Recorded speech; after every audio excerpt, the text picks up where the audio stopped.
DBMS series की 10वीं lesson में स्वागत है। आज रिलेशनल अलजेब्रा का एक और ऑपरेटर सेट डिफरेंस यानी a-b। सेट डिफरेंस सीधे सेट थ्योरी से आता है।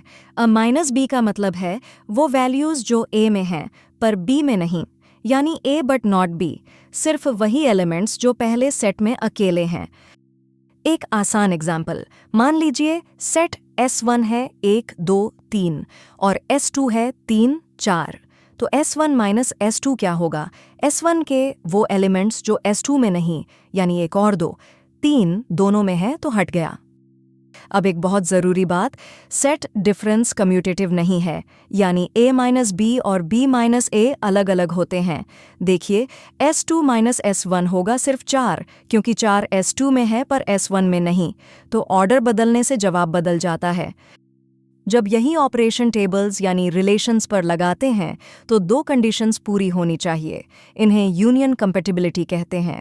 पहली, दोनों टेबल्स में कॉलम्स की संख्या बराबर हो, और दूसरी, हर कॉरेस्पॉन्डिंग कॉलम का डोमेन यानी डेटा टाइप एक जैसा हो। एक टेबल एग्जाम्पल, मान लीजिए स्टूडेंट टेबल में रोज हैं 1A, 2B, 3C और एम्प्लॉय टेबल में 7E, 1A, तो स्टूडेंट माइनस एम्प्लॉय होगा 2B और 3C, क्योंकि 1A दोनों में मौजूद है, वो हट गया। एक कन्वेंशन याद रखिए, रिजल्ट का स्ट्रक्चर यानी कॉलम के नाम हमेशा पहली यानी लेफ्ट टेबल से लिए जाते हैं, तो यहाँ रिजल्ट स्टूडेंट के कॉलम्स के हिसाब से बनेगा। अब एक असली क्वेरी में इसका मतलब, मान लीजिए पूछा जाए उस व्यक्ति का नाम बताओ जो स्टूडेंट है पर एम्प्लॉई नहीं, तो आंसर होगा pi name student minus pi name employee, और अगर सवाल उल्टा हो तो बस ऑपरेंड्स पलट दीजिए।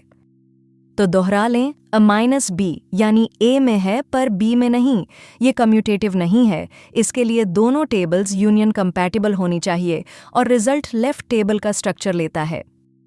तो ये था सेट डिफरेंस, और इसी के साथ आज की हमारी 10 वीडियोस की पहली किश्त पूरी होती है। आगे और ऑपरेटर्स और टॉपिक्स आएंगे। गिटहब पर हमारे नोट्स चेक करना ना भूलें, लिंक डिस्क्रिप्शन में है, और चैनल को सब्सक्राइब करें।